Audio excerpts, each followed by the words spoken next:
Welcome back to another episode of Financial Fitness. I'm your host, Donald Raymond.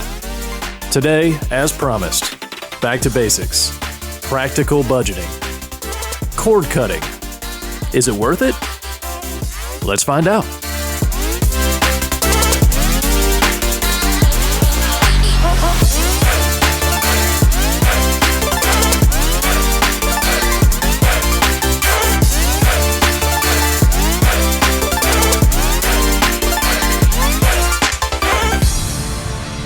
All right, as promised, back to basics, talking about budgeting.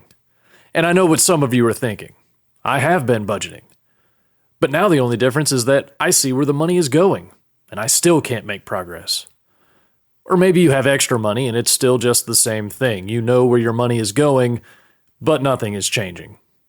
Or if the money is running out too fast, well, now you're just left feeling stuck or anxious about how to improve.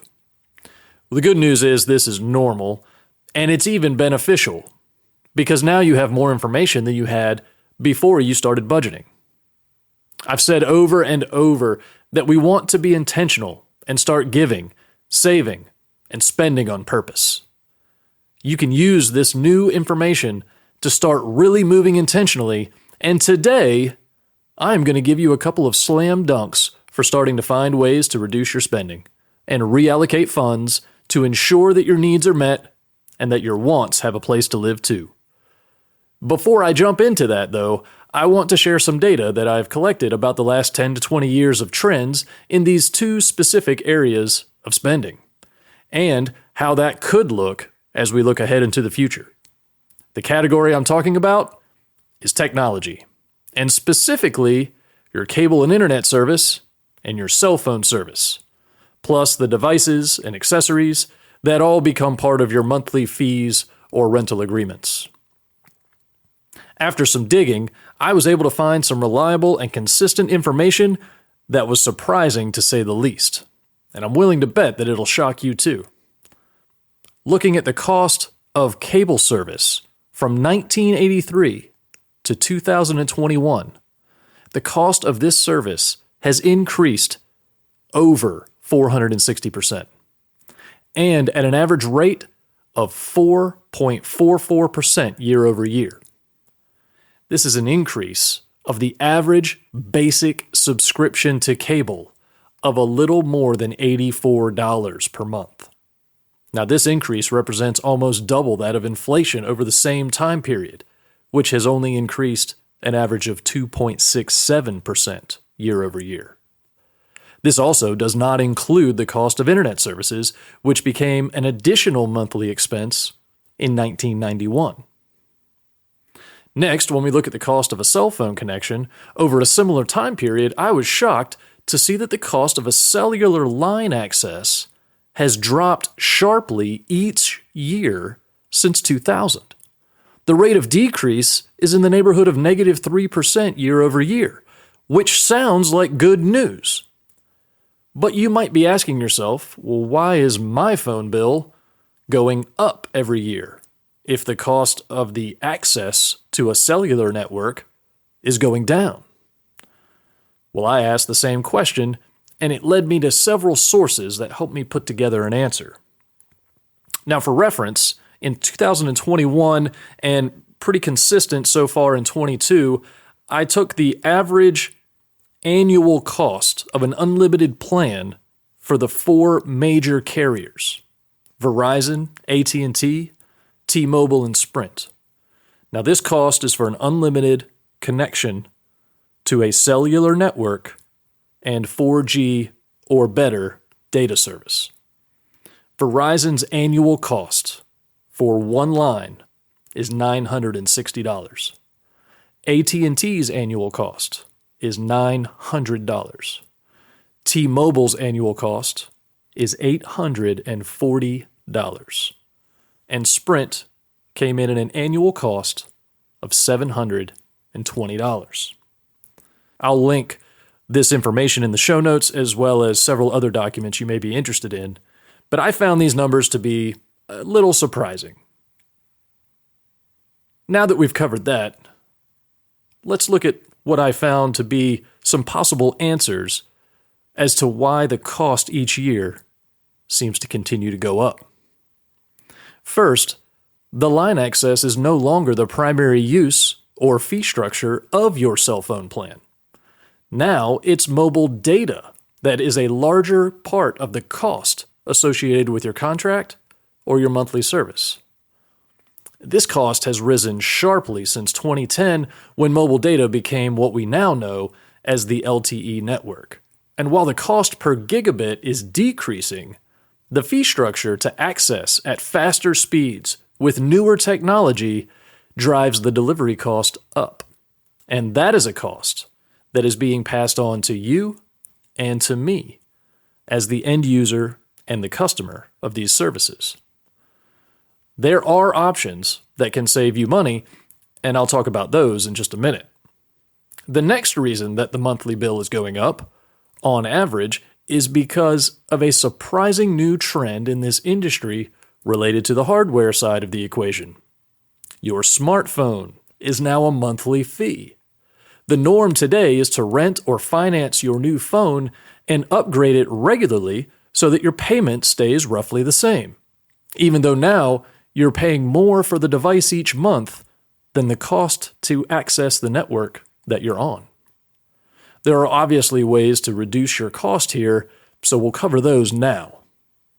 First, buy a phone that does what you need it to do, and don't buy the newest phone on the latest promotion, thinking that you got a good deal.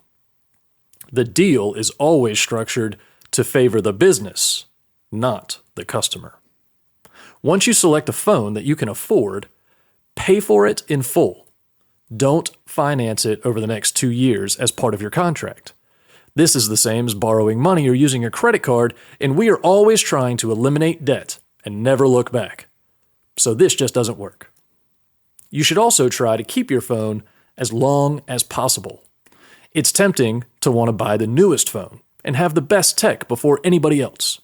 Now, I'm a tech junkie, and if anyone understands this more, it's me.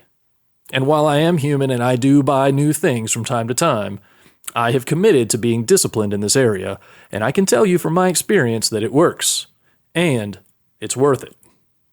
If you're naturally clumsy, or otherwise prone to breaking or damaging your phone regularly, then get the best insurance plan you can afford so that you're not stuck paying for a replacement each year. But otherwise, I do not recommend insurance on a phone due to the relatively short lifespan and low cost of most devices.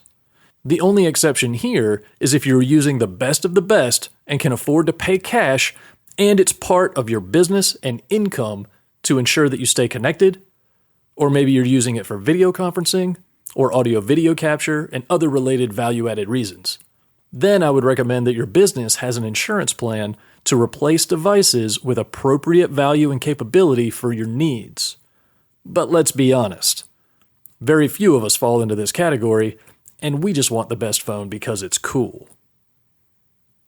So that takes care of cable and phone plus data and device cost, but what about your home internet and Wi-Fi cost? The good news is that this cost of supply is also significantly deflated year over year, almost a full %. However, the service providers have followed the same model as the mobile providers, and they offer speed and bandwidth packages that are sold at a premium price, and also typically include hardware rentals and financing options to increase the monthly cost even more. Now, the same rules apply here. If your business and income are dependent on this service and hardware as a means to be productive, have a competitive edge, and produce revenue and income, then you need to evaluate what you can afford and how much value it creates. And then make sure you have appropriate insurance to cover you in the event of a loss. But for the rest of us, and the average consumer, we really do not need gigabit services that can move information faster and in larger packets than our devices and hardware are capable of delivering. So buyer beware. When shopping and negotiating services, there are some limitations, like where you live and what's available, but it becomes a little like buying a car when you see the offers to sign up for 12 to 24 months for a ridiculously low rate. Then they get your commitment and load you up with all this, quote, free hardware that you will see listed on your bill. And shortly after the honeymoon period, you'll start paying for it as well, at about $200 a month or more on average, to keep the service and the hardware that you are now using regularly. You need to go into this buying decision with all the info and know what you need and how much you are willing to spend. Then you have to be the one to keep the accountability on the service provider. I still make annual calls to each of our service providers to discuss my current plan and what the next year's rates are going to be. Now, this typically results in some changes in our preferences to ensure that they know what I am willing to pay and they can meet my expectations. They also need to understand that if they can't or won't, then I will purchase my services from another provider. It's just good business, and it gives the providers feedback about what their customers are willing to commit to. So now we have all the ways that we can connect both from our home and via a mobile device and service. And hopefully we have done a good job choosing services based on capability and cost. But now we need to use them for something. And this is where a lot of us have turned a blind eye to the many subscription services that provide us with the content that we enjoy. There are literally thousands of services out there, and new ones popping up every day offering free trials and then low rates for a short time. We almost all get hooked by the opportunity to try something new and the ease of turning on the new service. Sometimes, for those of us with kids in the house, we don't even know these services have been activated until the bills start to show up. If you're not budgeting and tracking these expenses, it could be months before you realize something isn't right. This is an area that is critical to understand thoroughly and make informed decisions about what you will and what you won't sign up for, and also how much you're willing to spend on it. I'll be the first to say that cord cutting has its rewards, and there's an article linked in the show notes about others who have had similar experiences. Streaming has revolutionized how we enjoy video content, whether at home, on the sofa with our family, or on the road. It's truly a luxury, and it's quickly becoming the norm. But make no mistake that everything in today's episode is a want, not a need. As tempting as it is to feel like you need some or all of the tech that I've mentioned, we really don't need any of it. A landline for emergencies or a mobile emergency number that can be obtained free of charge if limited to less than their minimum call minutes is really all anyone needs. Now, I'm not trying to say that you need to go and cancel everything. Although, as a way to cut back and then only add the minimum to your needs, it's not a bad way to go. So how much should you spend? And how many services should you have? Well, the answer will be different for everyone. But here's how I would recommend figuring that out. First, define the kind of activity your household engages in regularly and that fits with your expected use of tech. Number of devices connected, hours of use, size of files being delivered, video, audio, web surfing, number of screens like TVs, tablets, or other computers that are being used in the house. Then start to list all the shows and networks that you need access to. This is one of the key differences in thought between how cable offers content and how streaming services offer content.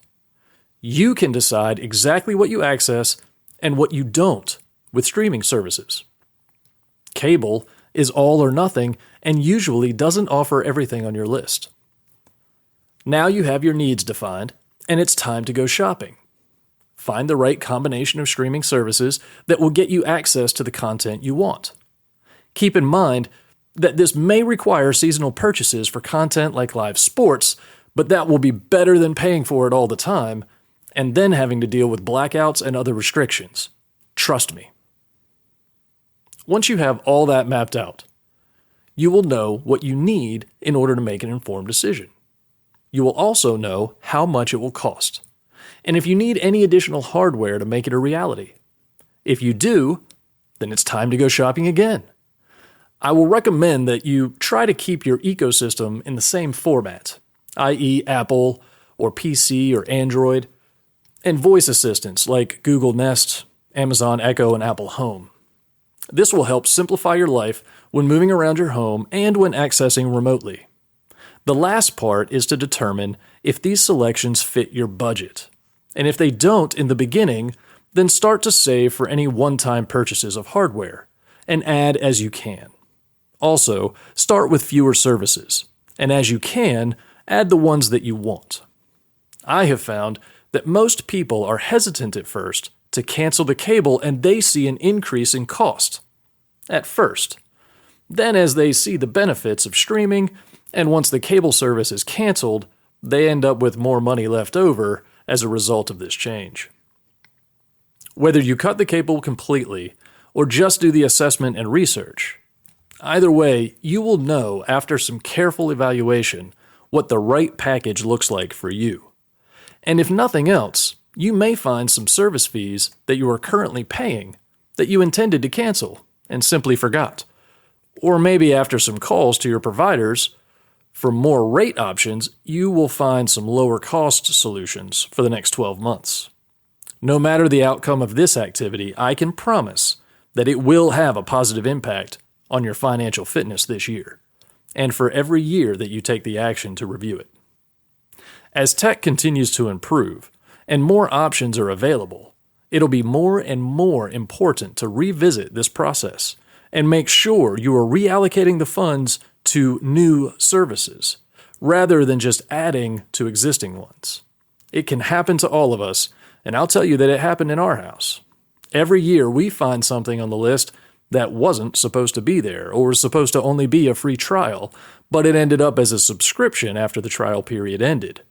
So stay focused, stay intentional, and make sure that you are managing your money and not letting your money manage you.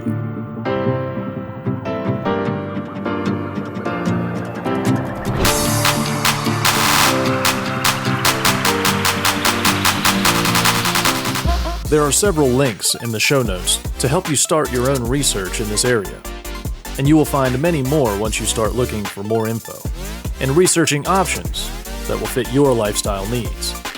The bottom line here is to make sure that you view this category as optional in your budget, and with the willingness to make changes or even cancel it altogether to free up cash or meet a savings goal faster. Maybe you are trying to pay off that last debt, but can't quite set enough aside to knock it out. This area of cable, internet, and cell phone connection and data is a great place to find some hidden cash and accelerate your progress. Think of it like intermittent fasting. We all know how effective it can be, but it takes discipline and effort to achieve the results and stay committed to the process.